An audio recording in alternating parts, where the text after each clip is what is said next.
नमस्कार, आप सभी को जन्माष्टमी की ढेर सारी शुभकामनाएँ। जन्माष्टमी का त्योहार हर साल बड़े उत्साह के साथ मनाया जाता है, क्योंकि ये त्योहार गोविंदा का है।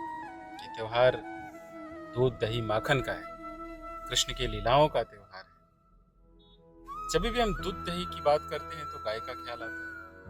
हर शहर के अंदर, जब आप शहर में घूमते हैं, शहर की बात करते हैं, तो चौराहों की बात आती है।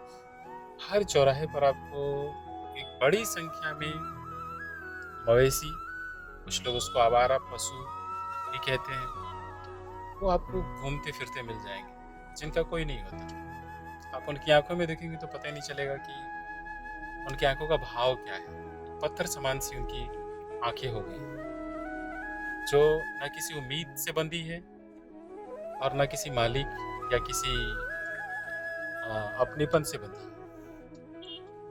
जन्माष्टमी का त्योहार संकल्प का त्योहार है, कहीं ना कहीं से ऐसा मैं मानता हूँ व्यक्तिगत तौर पे। संकल्प ये लेना चाहिए कि कुछ बेहतर करा जाए। कृष्ण हमेशा बेहतर की बात करते हैं। कृष्ण हमेशा असंभव को संभव करने की बात करते हैं।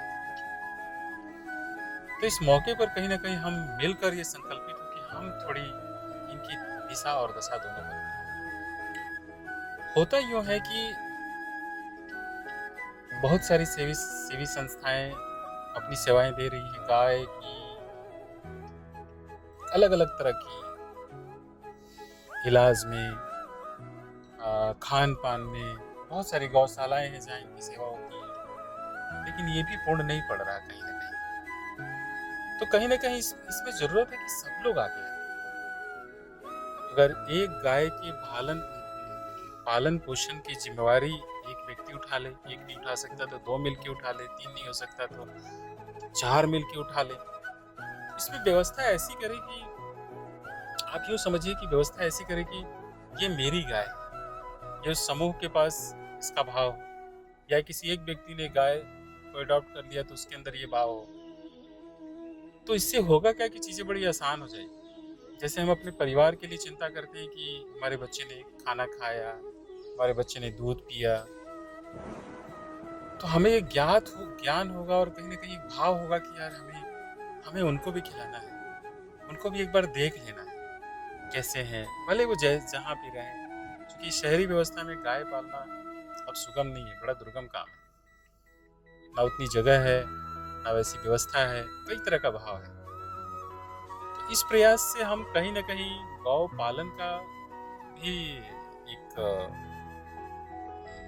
बड़ा शुभ कार्य संपन्न कर पाएंगे।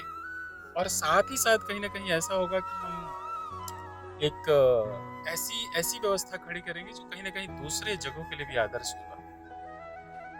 आपको क्या लगता है, ये प्रयास सही नहीं होगा? हम बड़ा आसानी से इस काम को कर सकते हैं। गाय की नंबरिंग करनी है, उस नंबरिंग के हिसाब से कि एक नंबर की गाय जो है वो रमेश, सुरेश, महेश, नरेश मिलकर उसका देखभाल कर रहे हैं। या अगर एक गाय किसी की क्षमता है या सक्षम है तो वो नरेश है, वो अकेले उसका पालन कर रहा है।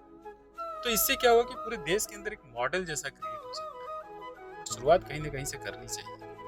यकीन मानिए, एक बार आप किसी गाय के पास रुक के देखिए, उसकी आंखों में एक बड़ा मर्म सा दिखेगा आपको।